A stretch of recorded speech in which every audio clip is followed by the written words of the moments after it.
Morning, Dan. Morning, Lee. Back at it. Looking relaxed. You got the nice white t-shirt. You got the memo on the t-shirt, mate. Yes, well done. Unfortunately, our guest never. He's got one in the car. Apparently, I didn't tell him to put one on.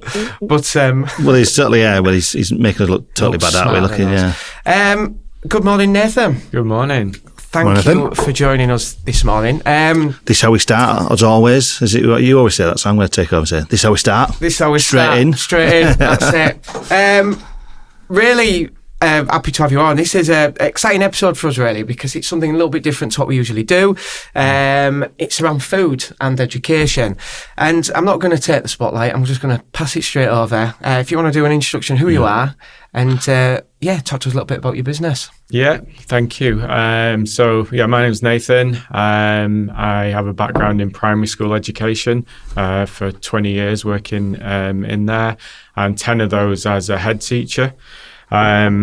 This kind of journey really began in September 2014 when I took over the leadership of a new school. It was a completely brand new leadership team coming together in a really challenging situation. It was my third headship, and I always wanted to work in areas of deprivation and challenge so I could make a difference really to the whole community beyond the school and put the school at the heart of that community. And in this challenge, I definitely got it. So it was a 3 elementary primary school, inner city Leeds, served the bottom 2% of deprivation nationally, 48 languages spoken in the school. We had a resource provision for children with autism. So it was the most incredible place, but also the most challenging. So we went in full of energy, positivity.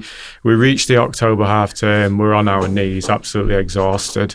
So had a week at home, came back on the Monday morning, and it was one of those days when everything that could go wrong did, including the gas failing in the school kitchen. So we think, well, that's fine. It was a brand new school, by the way. So gas had failed. So we're really resourceful in primary schools. We said that's not a problem. We'll just give the kids sandwiches for the dinner. So we delivered these sandwiches and some jelly and ice cream for their pudding. And we noticed during that lunchtime and into the afternoon that the behaviour was worse than it normally was. And believe me, it could be pretty bad on a good day. So all sorts of incidents going on. So one of my beliefs is that all behaviour is a form of communication. So rather than yelling at the kids and saying, you're horrible because you've done this, and this, sat down with some of the children and said, I can't believe what it must feel like to be so angry that you've done X, Y, and Z. One of the older boys stood up and he said, I'll show you, which kind of took me aback a little bit. And he pointed to his stomach. He said, it hurts here. He said, I've had a week at home and all I've eaten is bread and crisps. Normally on the first day back at school, you give us a roast dinner and you've given me more bread and more crisps and I'm hungry. And that literally stopped me in my tracks. Wow. So I went back to my office. And I wrote the word hunger on my office wall. And I said, I'm going to remove hunger as a barrier to learning. So we thought about this strategically as a team. And you think about the amount of public money that's spent on schools, particularly teachers' wages. You focus a lot on good teaching, you focus on good resources. But actually, if a child is arriving at school not ready to learn, not having their basic needs met, so hunger being one of those, how can you optimize the performance of that child through the good teaching, through the good curriculum, through the good infrastructure within a school? So we took a step back and said, let's focus on feeding these children. Let's remove hunger as a barrier to learning. So I did a number of different things within my school, and bearing in mind that this is 2014, so lots of things have changed, thank goodness, positively. Unfortunately, as we'll talk about probably later, the need and the vulnerability has also increased of some of these children as well. So I went out to Tesco's and I bought 20 toasters. The person who served me said, are you going to lots of weddings? I'm like, no, I'm going to put one in every classroom and feed every kid in my school a breakfast every single day. We had a breakfast club and that was £1 a day, which we subsidised heavily. But even £1 a day was too much for some families. And an example of that was one day, it was raining and breakfast club was going on and there was a kid stood outside. So we opened the door and said, get yourself in, stop messing about. Your sister's already in here. And he said, no, it's all right. I'm not coming in today. So he said, what do you mean? He said, well, my mum only had £1, so I'm letting my sister have her breakfast today, and I'm going to wait out here. So like £1, you think that that's fine, but seriously, it's still too much for some people. And we talk to our families about food, and people would say, and there's a lot of stigma, particularly online. You see, like, whenever this topic comes up, people are quick to criticize the family's choices about their money, about what they do. But actually, kids don't make that choice, but they're the ones who are suffering. So you say, well, surely you can just provide your kid a slice of toast on a morning or a bowl of cereals. We talked to some of these kids who said, there's no electricity on the meter, so you can't make toast. You can't keep your milk cold. It goes off. You leave it on the doorstep or on the windowsill outside. And these are assumptions that we were making and people were making. So we offered this universal breakfast. Every kid could come in. First thing they could do was make themselves a slice of toast if they wanted and a drink, and do an emotional check-in with their teacher. And that was really positive. In 2012, so prior to starting this new role, I'd had an amazing opportunity to go to China and visit some schools over there. And we saw a number of different schools, but one was described as it was like an experimental school, and it was in this super rich area of the city, and it had everything. So actually, I had a podcast studio like the one that we're in. It had all sorts of amazing sports facilities. It just had everything, including a coffee classroom, which was a space set up, designed. When we asked the interpreter, they said it's to teach our children around coffee etiquette. So when they travel the world, they're confident in different kind of social environments. And I was like, wow, this is insane. But I thought, you know what? One day I'll create something in a school that looks like this, but will serve the opposite end of a social spectrum. And that's what I did. I had this space in my school. It was called the community room. And basically I had a dowdy carpet and a bit of a cupboard and a sink in there and nothing else. And I transformed it into a coffee shop that looked like a high street coffee shop. So we wanted to do that to respect the families, to respect the kids, and to have a space that was empowering and exciting. So we had this coffee classroom, our own version of the coffee classroom, this coffee shop space where we could teach the curriculum. So we could teach maths, English, a whole host, but use food as that medium to be able to teach it and feed kids at the same time. Now, after doing this for a little while, I realised that I couldn't justify spending my budget on food for families. That's not what it was for. This public money isn't about giving food to families. So I found out that supermarkets were throwing a lot of food away, and managed to go to my local Morrison's and a local wholesaler and said, can we collect your surplus at the end of the day? Now, going back again, 2014, 2015 now with this, a lot's changed with surplus food, but back then you could just rock up, fill your car and drive away if you asked for it. So I ended up with that much food and really good quality food that supermarkets were giving us at the end of the day, that I bought a market stall, and I put this market stall at my school gates. And every morning prior to that, I'd stand at the school gates and say good morning to everybody and either get shouted at or ignored. But when I put food there, people started to talk to me and they started to engage and they started to open up. And we use that food to say, this food's here, but there's more in our cafe. Why don't you come in? So over time, people started coming into school, parents that previously would not engage with you. They wouldn't come into school because their own experience of school was really negative. So we had people crossing the threshold, coming into school because of food. So we were able to, in this cafe, we could teach English lessons to families. So families who had English as an additional language, we were able to teach them. We were able to provide housing advice for families. We were able to provide debt relief. We even ran a vaccination program for the community because there was an outbreak of hepatitis in the area. So we did incredible things, but it was because we did it using food, and food that would have otherwise been thrown away. Now, because this problem started because of the holiday issue, I decided that to look at the contracts that we're offering people in schools, and they were all term time only. So we decided to create a couple of 52-week contracts so we could keep our school open all year, so that those families during the holidays could come in and we could provide food to them. Now, Again, I said at the start, lots of things have changed. The Healthy Holidays, or HAF as it's called, is now in place, which funds schools and organisations to provide opportunities and food during the holidays. So that's been a brilliant shift going forwards. But at the time, it was pretty unusual. So being able to have this holiday programme, and we'd number of days in the summer, we'd shut the whole car park down. We had bouncy castles, we had ice creams, we had face painting. And again, it brought this community together. And you might say, so what are the benefits to doing that? One that I can shine a light on is domestic violence. So we would normally come back after a holiday and there'd be a huge spike in domestic violence incidents reported to us at school because of the stress of being at home, having that pressured environment and nobody to reach out to.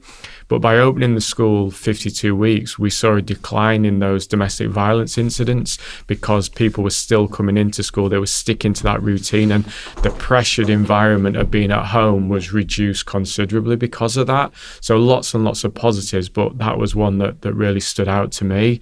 So we had the school open 52 weeks a year. And this was going great. So I started to look out there and think, well, if this is a problem for me in my school, what's going on across the city?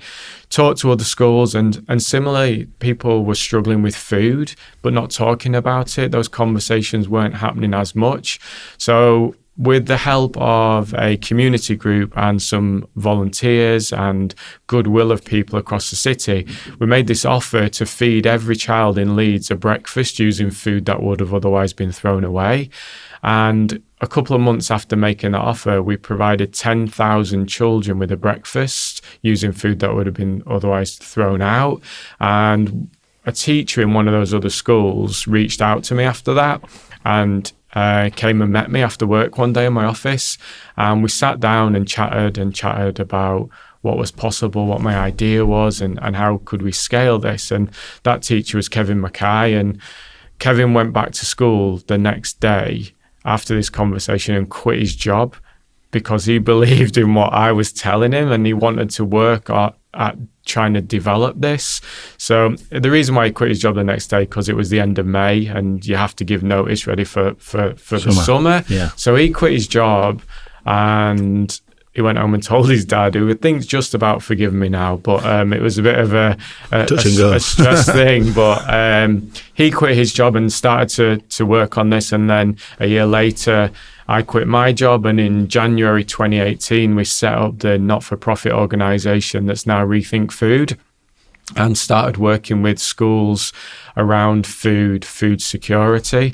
So our first program that we offered was this surplus food program, where every week a school would get a delivery of surplus food, and we would work with those schools to create a little business and social enterprise where the kids would come up with their own business name, logo and slogan, and then they'd apply for jobs within that organisation. So it might be finance, so looking after donations, it might be marketing to promote their market stall. And then we had market stalls built, and we've now moved in and we've got bespoke ones that are made now, and they get this little stall that's on wheels. 7 crates of food go on there every week. They wheel it into the playground, into the hall. They distribute the food to their community. Some they just give away. Some people give a donation for that food so they can then generate a little bit of income. And we've seen it delivered in so many different schools in so many different ways. So we first of all started to pay a surplus food organisation to deliver that programme for us, so the food-wise side of it. But over the time, we have actually acquired that organisation within our infrastructure. So Rethink Food now has the education side, but it also has its own surplus food side. So we rescue 10 tonnes of food a week that would otherwise been thrown away from supermarkets, wholesalers, private donations. You name it, we're getting food from there, and we distribute that into schools across Leeds and Bradford. And we have 25 community groups that come and collect food from us, and they then feed families in their own communities. And then we have 150 or so families a week that pay into a subscription service. So they pay us for a crate of food every week, and we have a little supermarket where they can buy extra food and kind of top up their supplies. So that was the crisis support that was really the start of that journey. And subsequent to that, we've been able to deliver other programs, health programs. So we've worked with different partners who've funded their own programs. So the Greggs Foundation, they support 1,000 schools every day to have a breakfast club. And they came to us and said, we want to offer more than the breakfast. We want to enrich it. Could we work with you to create a health program? So over the last 3 years, we've developed this health program called Agents of Change, which focuses on healthy eating, sustainable lifestyle choices, and physical activity. And that's rolled out to the Gregg partner schools. We worked with the University of York on a climate action program that we call Planet Pizza, where kids are challenged to make an environmentally friendly pizza. So we focus a lot on sustainability, from the impact of food waste and food choices on climate. And so that's been a great piece of work. We also work with North Yorkshire Council Public Health around a programme that prepares Year 6 children for Year 7, because in primary school, pretty much all your food choices are made for you. But when you go to high school, it's like all the shackles are off kind of thing, and some people treat it like an all-inclusive if they've got the money on the thumb or however they get it. But we want to try and help those young people be better prepared for independent food choices. So kind of quite a long introduction there, but essentially that's kind of how it started, and there I've explained some of the work that we're doing now. A lot to unpack there. Incredible, by the way. Incredible. Like, genuine. I'm going to give that an actual round of applause. That is just kept coming. Just more and more. Just like wow. It like going. I mean, just the whole reason that that day that the little story there of White all catalyst, the catalyst of it all going. It is absolutely incredible. You don't see it, do you? That's the thing. You don't see it. I don't ever remember seeing it. We were never from a rich family at all. We didn't have anything, like very little. But you just don't see it around you. But obviously you don't as a kid. You just think everyone's doing the same thing. And that day must have been awful, especially when you've got your own children and stuff like that. 48. Did you say 48 languages? Yeah. That so much going on. Were you? I think what's lovely to hear is that the mission that you put in place. You were already working at the school and you were doing. That's a really good idea, by the way. I mean, this is obviously something that's happening. Well, around you. Is it just Yorkshire that you're involved with? The surplus food side is Yorkshire, but then the education programmes go UK wide now because of the learning platform and being able to offer learning on digital content. Right. Okay.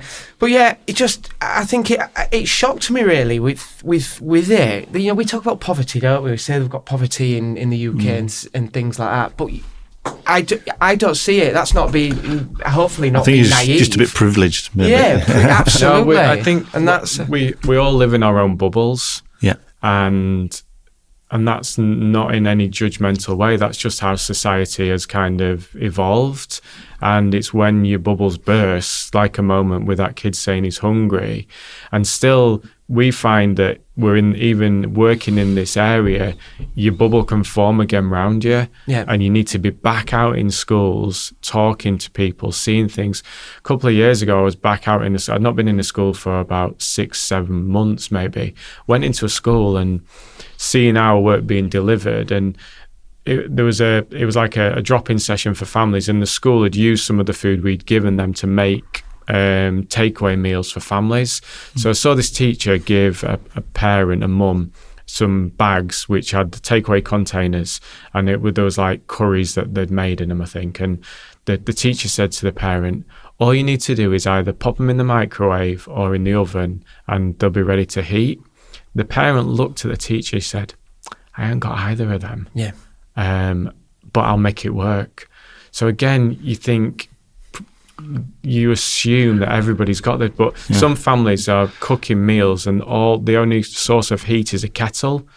Because they might be in a bed sit, they might be living in a hotel because of emergency housing situations, a whole host of things. So what we've found over the time is that food insecurity, food poverty is incredibly complex. So you can't just provide one solution. And that's why working with schools is so incredible, because nobody knows their schools nobody knows their community better than schools. Yep. So we say that we provide the food, the framework, and schools make the magic happen. Yep. Because they know their communities, they know what their needs are, they know the vulnerabilities. And that's why it's important not to strangulate this kind of work, because it's the schools that really know what to do.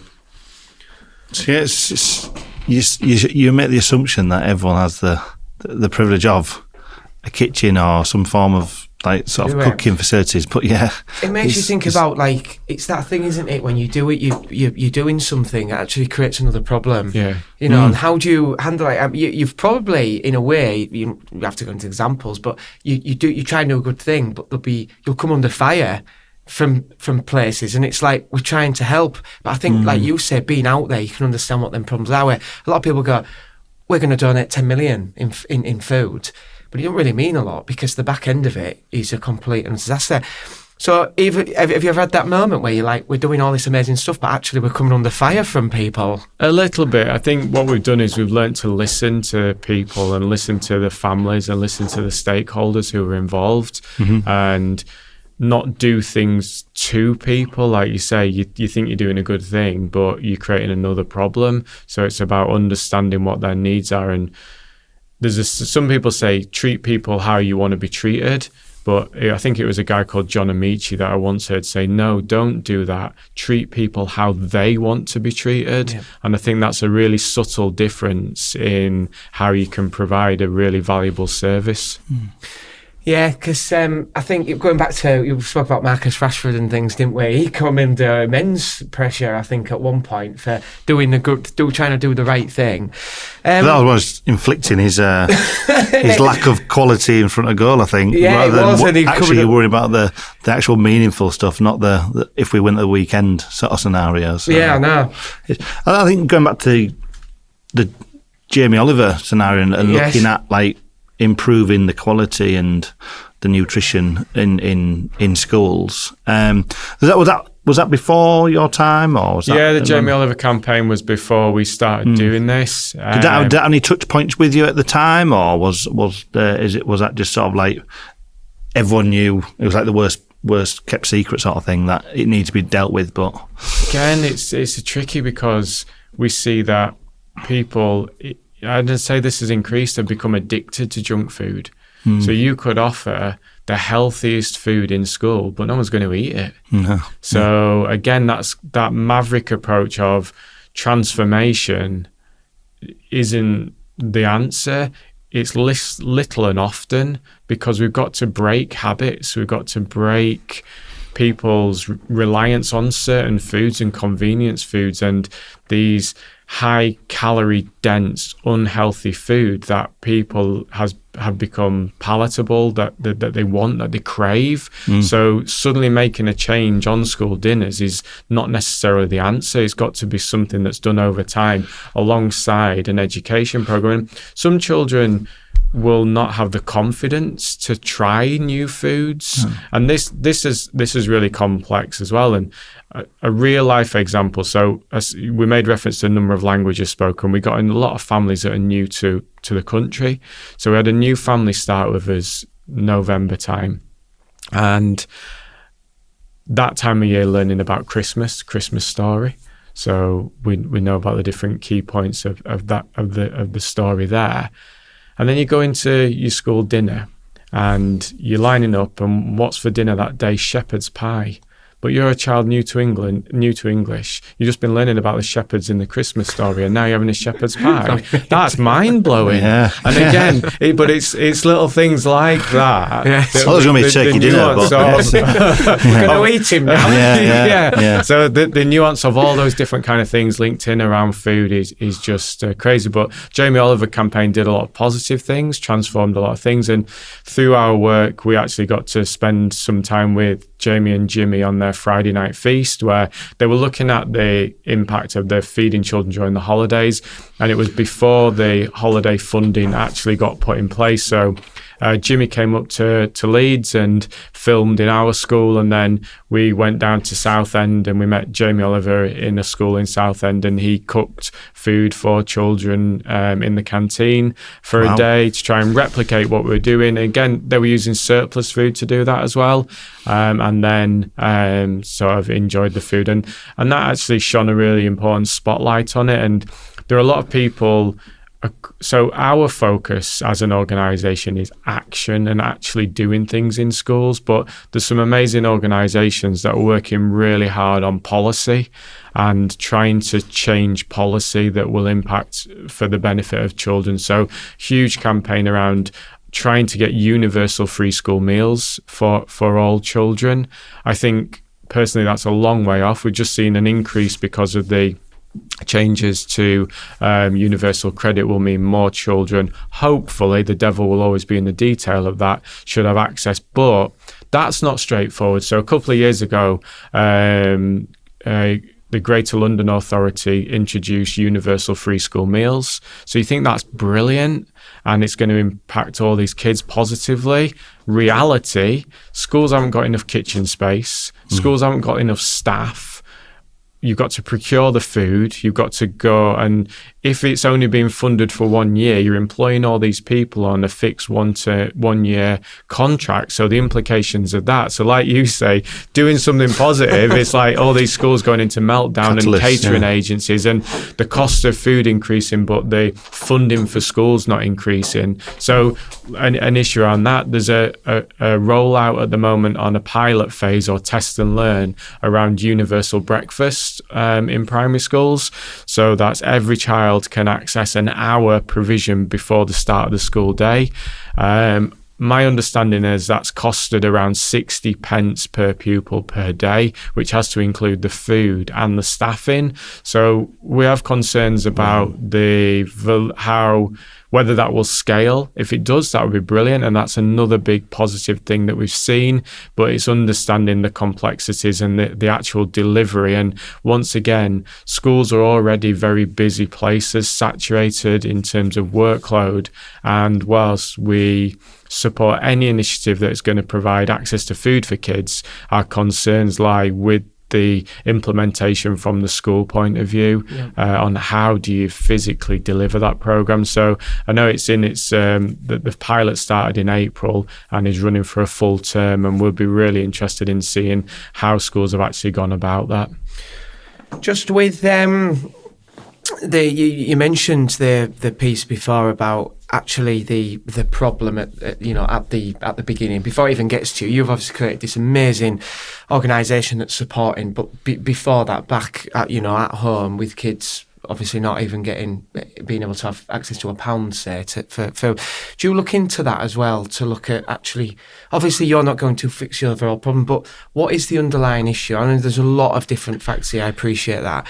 In the media, as we'll see it's things like, cost of living's absolutely through the roof, energy prices, all these type of stuff. But is there more to it than that? Is there, we live in the UK. We're supposed to be a country that's thriving. Yet you might hear on the radio we've got loads of poverty, and we're like, no, we don't. But you're seeing it in real life. I know you can't give specific examples, and it's a wide topic, is this one, but is there anything we can do at the beginning to ease that? Because the pressure that's going to come on you as an organisation, is a lot, as more kids come through. So what is going on at the beginning?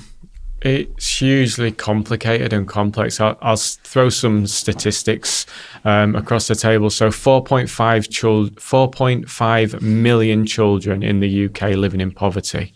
That's crazy That's already. A huge number. That's 1 in 3 in classrooms. What are we saying by poverty as well? So it covers a whole range of different things. Sorry to cut you off there. Again, it's complex and complicated, but that vulnerability in the first place, 4,000 schools in England, so not UK, but in England, are running food banks.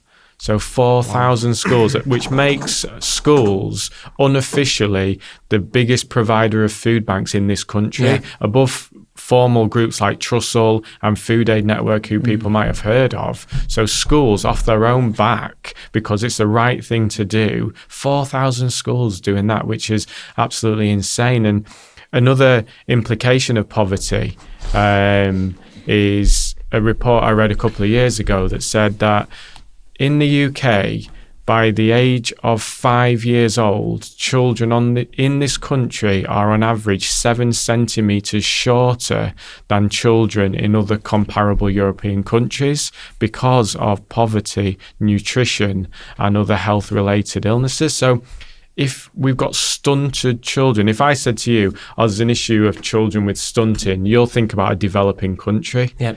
But it's here, it's now in this country. And that is frightening, because if you're stunted in your physical growth, what about your cognitive development? What about your mental function? And these are our workforces, our leaders of the future. And they are so vulnerable. And if there's 4.5 million of them at the minute, and there could be more, and it's increasing, like that 4,000 food banks running out of schools. When I started it in 2014, there'd be a handful of people doing things like that. And it's got worse and worse. And the cost of living crisis and people choosing and maybe being forced into making a choice that food quite often will come last. Your first thing is about shelter and where you're going to live. And I was at an event yesterday, a roundtable event hosted by the Bank of England, and they were listening to organisations like ours. And the issue that kept coming up again and again was housing and the vulnerability of people. Private rent's gone up through the roof. I think in Leeds, and I might misquote, I apologise if I do, 27,000 people on a waiting list for housing. So they're forced into these extortionate rents that they're paying. And you're going to put that roof over your child's head, and then you think about food, then you think about school uniform, then you think about a whole host of things. And by living in poverty, you're punished by that. Yep. So an example is that you might live in an area that has a supermarket's version of a local shop. So, but the biggest store is out of town. The biggest store have better offers and better deals, and you can get more for your money in those bigger stores. But if you haven't got a car, the bus route's unreliable, you've got 4 kids, how are you going to get them on the bus? How are you going to get all your shopping back? So you go to the local version of that store where prices are proven to be higher. So you're paying more for that kind of being punished by the whole kind of situation. So when you're kind of asking that question, it is so complex and complicated. And the infrastructure and the public transport systems of a city, of a town, and people living in rural areas are even more vulnerable to being able to access that food. So we talk about pillars of food security. So 4 pillars: the availability of food, which in the UK is really generally good. We've got good availability. The problem comes when it comes to accessibility, pillar 2. How do you access that food? And a lot of that is around affordability, around transport links, around a whole host of things. Then you've got utilisation. So if you've got the food, do you know what to do with it? And a lot of food bank parcels give food to you in a bag. You don't have any choice around it. So it might not meet your dietary needs, your cultural needs, your personal preference needs, a whole host of things. And do you know how to store it? Have you got a fridge? Have you got the electricity on the meter? Have you got a freezer? Can you cook it? So that utilisation thing is huge. I said earlier, we work around food waste. It's anticipated that a family on average will waste £700 worth of food a year through food waste, and that is because of that utilisation. So it's either cooking too much, it's a whole host of different kind of things. And then the final one is sustainability in terms of food security, sustainability environmentally, but also from that financial sustainability. So, and that's where you go back to your priorities, and your housing is probably a priority above the food situation. Is it? I'll just come back to the quality of food, like I say, and forcing the issue with like putting healthy food in front of children and adults, really. Also, I saw on social media platforms where there was that chicken like food chain that was offering like free meals. Chicken. Yeah, it was. I don't know what it was. Yes, I won't say any brands, but it was like it wasn't like your big A-lister sort of fast food restaurants, but there was absolute riots just for a free meal.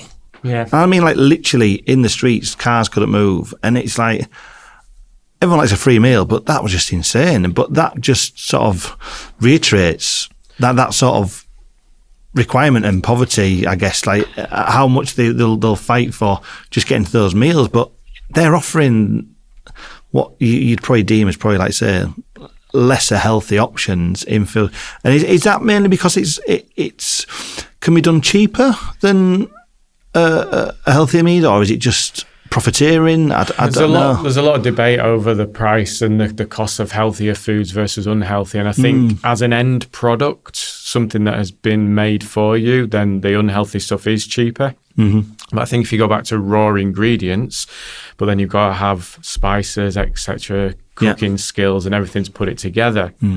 I think we describe what you're talking about. There's streets in every city that will be lined with every version of KFC, AFC, CFC, you name it. There's a FC for it. Yeah. And a lot of these are offering cheap meal deals, and we describe these areas as food swamps. People talk about food deserts where you can't access fresh fruit and veg and you can't buy stuff within a certain region, and that's the case. But sadly, we've got these food swamps. And what's really interesting is alongside poverty and food insecurity is a huge increase in obesity.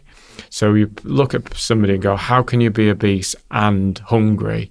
But it's because of things like this. So that these high calorie dense products, items, meal deals, whatever, are actually poisoning, causing health problems. We know the impact of obesity on the National Health Service is already huge, but that's forecasted to get even worse. There's a report published this week around the obesity levels in 9 key areas of England, and I think it said there are more children obese now than there aren't. So again, it's this complicated thing that the food system has kind of shaped. Could the government try and control like the licensing of these sort of places? I know I'm getting really deep. It's interesting stuff. But if you like, you look at, I don't know, you look at planning policy for areas around universities, the local planning policy, they'll implement things where you can't have student housing, for argument's sake, and put like local plans in place. Surely they can try and control, and like not create these swamps, or what they call food swamps. Do you know what? You're absolutely right. I call them neon shops. Right? Pop up everywhere, neon shops. Full top, but in the shop, there's no nutrition. So it's crisps, energy drinks, vapes. Yeah. That's it. That is literally what is. Or fried food. And guess where they are? In low poverty areas. They always are, because it's just easy access and they're everywhere. Neon local shops. High streets sort of they're thing. Really nice to look at. I'm just looking at them neon shops. They're really glittery and they drag you in, but they belong in that food swamp, don't they? But they make it glamorise it. It's glamorised. I've seen before. Like amusement. What used to be like, not to be sort of, but like the traditional kebab shop or something, is not. It's sort of like, it's glamorising of having like really nice fit out shops and things like that. And like I say, it's appealing to the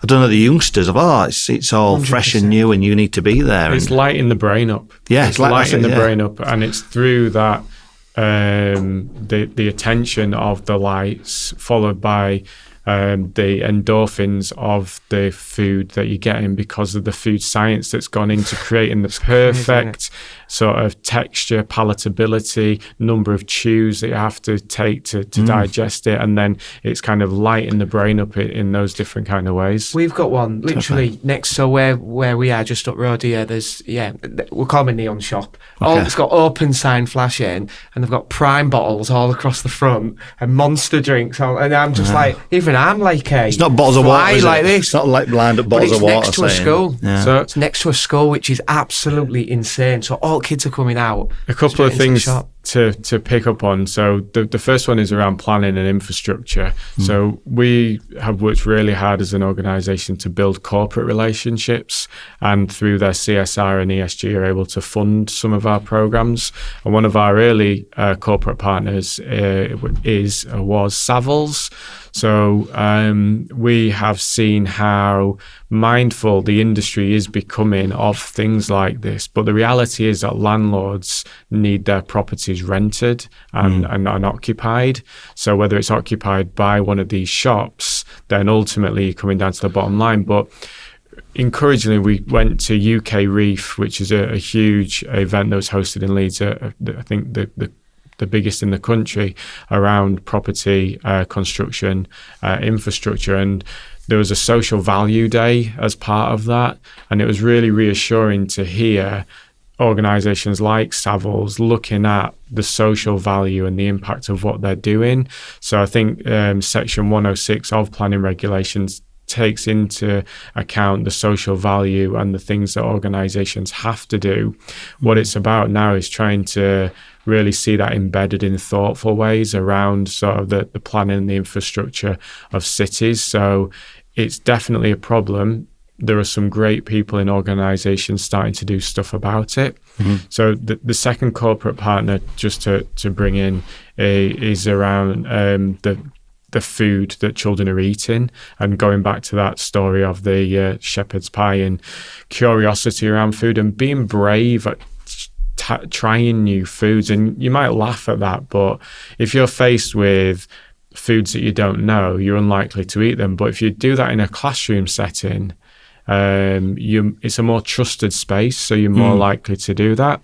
So we just started working with an organisation called Deli Kitchen, who make flatbreads as one of their products. So we're working with them to develop a schools programme, which is around filling the flatbreads with foods that you would not have tried before. So creating that curiosity. So we're working in schools at the minute, delivering this programme where children are being encouraged to be curious about new foods, so making and filling their wrap and then being able to try those different kind of foods. And it takes a lot for a child to try something new. I know we did a program where we'd grown some food in a school using these amazing soil-free growing towers that we've introduced into schools as part of a program we were doing. And we'd grown some peas in there. And so they'd grown them in the classroom. They'd seen this kind of journey, and it came to harvesting them. And this kid said, I don't like peas. I'm not eating one of those peas. So he said, why don't you try one of the shoots then, just this little bit of green? No, don't do that. So then, because we'd grown them in these soil-free systems, you could see all the root structure. So he said, why don't you try a root? And just being a bit silly. And they went, okay. So they snapped up a bit of a root and they tried it. And well, it is a little bit surprising probably, but it tasted like a pea. So she's like, oh, this could taste quite nice. So I said, why don't you then try the shoot? And then eventually she tried the whole pea. But that food exploration and her evaluation, and we've still got this in the office, said, this has changed me. So being brave and trying new foods and that food curiosity is a big challenge. And that ties back into families as well. So if you've got a limited budget that you can't waste, you're not going to try new foods. No. And you're always going to go to those go-to things that you know will hit with your kids and your families and be eaten. So are you going to try, I don't know, are you going to try new products, some beans? Are you going to try carrots? Whatever it is, something that's seasonal. Absolutely not. You're less likely because you can't afford the risk that it's going to be wasted. I do wonder. I have this constant battle in my household, I must admit. It's sort of like of trying different. No, it's trying foods. I find, foods. Yeah, and look, there's no comparison to what we're discussing here. But I think parent, I have this ongoing fight with my wife of I'll put something out there and go, oh, I'll try some of Dad's. And immediately they'll be like, oh, no, he won't like that. Or she won't like that. And I'm like, hang fire. Let him. But immediately it's like, oh, yeah, no, I won't like it. And it's that sort of like, it's that trigger of like the exploring. And you can see like when all these chefs, all their children, and they're helping cook, aren't they? And sort of being input. And it's one thing we don't do at home. Sort of like share. It's just like, there's your tea or there's your dinner or something. And that's probably because of time pressured. Yeah. So we assume that food poverty is just on low income families, but it's not. It's on busy working families. So again, conversations we've had, 2 working parents rushing out the door in the morning, bag of crisps, packet of biscuits, just eat those in the car on the way there because of chaotic lifestyles that are chaotic because of the world we live in, because how time pressured or time poor that we can be, those meal times and taking that time. A crazy stat that I read was that in America, and we tend to follow America, that now it's anticipated in America 1 in 4 meals are eaten in a car. So a car is becoming the most popular place to eat a meal. Drive-thrus. McDonald's. Drive-thru, convenience. Yeah. And that might be because you're on your way, if you're lucky enough, you're on your way to a swimming lesson and you're just quickly eating something in there with your kids, or you're taking them to football or here, there and everywhere. So again, we can't assume that this is impacting on one particular kind of demographic. It's complicated and it's down to the personal journeys of families. It's funny that we've recently. I'm sorry to hijacking this sort of topic, but good. I'm sort of elaborating on my own personal sort of things. Like I've got a we're going to come away with this with lots to think about. Do you know, a huge amount to think about. But you do say it's everything's a rush in it, and I suppose in our times when we were children, maybe only one parent worked and one was at home and had that sort of more time to be able to. I was about to say procure a meal, but I mean create a meal or different palettes. And we've noticed that we've actually sort of reduced the amount of extracurricular stuff that our son's sort of doing, of like not going to swimming all the time or not going to all these things that you take for granted. Think, oh, should we be doing that? He's actually become a little bit more. Sort of not happier, but like a little bit more content and like I say, got his time for doing the simple stuff of like sitting down for dinner or playing in the garden and not rushing around. And so, like I say, I do sympathise with that. Like I said, you do have that mentality of let's rush. We've got breakfast club, or we've got to get to school. We've got to get this, and it's we create busy lives, don't we? We create busy lives. We do create busy lives for us because we. For what? Sometimes. Do you know what? Going back to that privilege thing, we can create busy lives. Do football, do all this. Yeah. I've got a question. Yeah, you've opened up a can of worms, haven't you, with this? Your mission was amazing. You saw the problem, you went for it, but then it's like, how big is this problem? It's huge. You can then go back even into schools about teaching in the curriculum of food. I remember food lessons, they were absolutely garbage. We learnt to cook pizza. Not being nasty to them, but it was like it was sort of like it wasn't very engaging. Have you looked in the curriculum now, and are they learning about foods, not just cooking them and going, here's my pizza, which was horrendous. I remember cooking this pizza, but are we learning about foods? In some schools, yes, but what we see is a passion project. If you've got a teacher that's passionate about it, if you've got a school leadership team that are passionate about it, it will happen. So but it's not coming from the top down. There are amazing schools that have got polytunnels, that are growing food, that are providing the food for their canteen to cook, and you see some amazing stuff going on, but the reality is that the curriculum is so tight that unless you are creative and can link food to the different areas of the curriculum, and you have a multi-academy trust that cascades that down or wants to invest in that, then it's likely that it will just be lip service that's kind of paid to it. But again, another challenge that if you're a primary school teacher and you want to teach cooking, it's not straightforward. You've got 30 kids in your class. You've got somebody falling out in the corner because they've had a fight on the playground. You've got all those different languages spoken in your school. You've got to resource it. You've got to have the ingredients to be able to do it. it's increasingly tough to ask families to bring the ingredients in because of the vulnerability of those families. So it's so complicated before you've even started. But it's important to say there are some gold standard schools and amazing stuff going on. And we've worked with some of the catering agencies, private companies to run some of our programs. So Sodexo and Chartwells, we've worked with both of those on some of our programs, and they've offered that as a value added to the service that they offer to the schools, which was really important. And it kind of enriches the offer to the school. It invests in a not-for-profit organisation like ours, and ultimately impacts on the experiences that the young people can get. So that is really positive. But there is a curriculum review ongoing at the moment, and there's been lots of lobbying from great organisations to see food education have a greater place on the curriculum.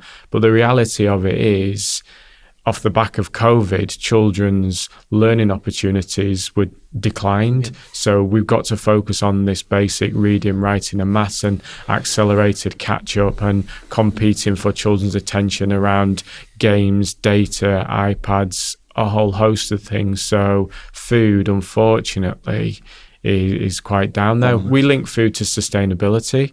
So as I said previously, we've linked food to all 17 of the United Nations Sustainable Development Goals, and you can link every single one in there. So messaging that we promote through some of our programs is eat to save the planet. And we've just run probably one of our best engaged programs for eco clubs. So it wasn't around food, but we focused on working with the eco clubs in schools to be able to deliver a program that shone a spotlight on how you can eat to save the planet. And interestingly, if you eat to save the planet, you improve your own health at the same time. So it's finding the creative ways to be able to get it in there. Yeah, I think the only reason I asked that question is like Rethink Food is kind of fixing, it's helping, but the work that you could do, like that needs to be done at the back end is absolutely huge. Insane. And you look at the parents of some of the kids, when they're not eating, some of them got bad habits, which means the kids continue the habit, whereas there's an opportunity to break the habit here, and they can go home and say, look, we can do this, and actually educate the parents. I know it's a big ask. We're talking like changing the world here, but it's frustratingly, as a society, we focus on crisis. Yeah. And that's been an interesting pattern in our work. When we started this, it was about that crisis support of feeding children. And the support was overwhelming, financially through grants, through corporate support. But when we started to talk about, okay, so we're pulling people out the river here. We want to stop them falling in the river in the first place. When you talk to funders about that, they're like, yeah, well, that's going to take a little bit of time. 100%. They want quick wins, don't they? So we still maintain that approach, but our most recent program, which is the National School Pantry Network, is back to crisis support. So through this, realizing that there are these 4,000 schools, we're creating a network of support for these schools, where you'll have guidance around what you can offer, how you can do it, and where possible, we're providing schools with money to buy food for their families. So we're running a pilot at the moment in Leeds, Bradford, and Liverpool, where we're giving schools £100 a week to buy food for their families. So the models that are operating at the minute is a support worker will invite a family in, and they'll sit down together and they'll do an online order, and they will order ring-fence food, so you can't buy unhealthy stuff on there. But the parent support worker who we've trained, who we've worked with, will guide them through what to buy, and it will meet their personal preferences, their cultural preferences, dietary requirements. And at the same time, we're encouraging these parent support workers to talk about other things. So use this buy-in process to engage with the family and build a relationship. So if you've got a family that are struggling with attendance, then you're reinforcing the expectations. You're booking your session with them first thing on the morning, and then they get to come and collect the food and take it home. We're looking at using it to support behavioural issues and shaping behavioural expectations, English as an additional language, a whole host of things through this national school pantry network. So that's really looking at the crisis support in terms of making sure that families can be taking food home that meets their choice, their dietary requirements, cultural preferences, and at the same time being educated as well. Yeah. So phase 2 of this programme will be a portal for families around budgeting, cooking on a kettle, cooking with just a hob, all these kind of things that we've spoken about. The 11 years since this happened in my school of listening and learning and understanding the limitations, this new programme that is piloting and will launch on a bigger scale in September is working to really put that food into people's hands again. So we've gone crisis, longer term behavioural change, and a combination of the two through this new programme. It's incredible stuff. It really is. Do you have any questions on that piece? Because the next question is, what's the future? What's the future? Yeah, I know, I'm putting you right on the spot here because it's going to be enormous. But just before I don't know. I think everything's all been discussed. Really, it is. I think you turn a blind eye. You don't, unless you're in. Again, it's the bubble factor just makes you not think about those. On paper, it sounds easy. It's like, let's just make like food and learn about food and cooking part of the curriculum. But like I say, the complexities of getting to somewhere even near that is Do you know what we've got miles this problem away as well is in mental health in construction. So there's loads of crisis teams for mental health in construction, and we have this scenario where lots of organisations exist for those, but no one wants to support them until someone's actually gone and taken their own life, which is absolutely crazy. And then it's like, we need to do more. Yeah. It's the crisis part. So I love that analogy, jumping in the river, because that's exactly right. It's almost like, let's do this part, but let's not stop because it's too much effort. And just listening to this whole story is just like, it's definitely got me thinking, because it's, there's so much to be done still out there, which it takes us really on to the next part. Is your mission's probably you're never going to complete it, are you? You've just got a purpose, which by all accounts looks like it's going to continue. Yeah, for you. Sadly, the need doesn't look like it's going to slow down. There are lots of different elements. So the National School Pantry Network is obviously a huge focus. We're also in the very early stages of exploring, looking at training more for key stage 3 and 4. So most of our stuff is focused in primary schools, but we're looking at careers within the food industry, and a stepping stone into that is locally in Leeds being able to deliver barista training to year 11 and year 10, 11, 12 pupils. So there are so many jobs that are in coffee shops. So if we can provide young people with a training that they could go in and do that, that's going to help bring an income in, and that income can hopefully be used for food and to offer some kind of stability around there. And then exploring other basic training opportunities that children could use for a part-time job. So really looking into that training and skills and careers around the food industry as well. It's amazing. It absolutely is amazing.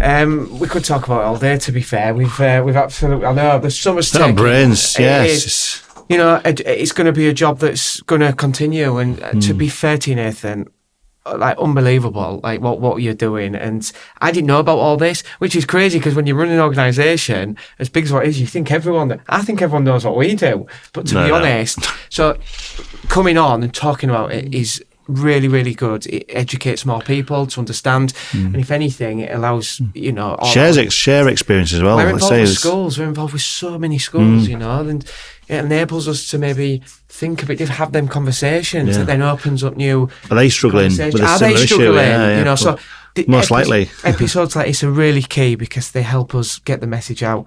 But thank you so much. We're going to have to get you back on another year just to see where we are with it all. But world domination, 100% have it all sorted. But thank you so much for your time. Thank you, Nathan. Yeah, cheers. Thank you.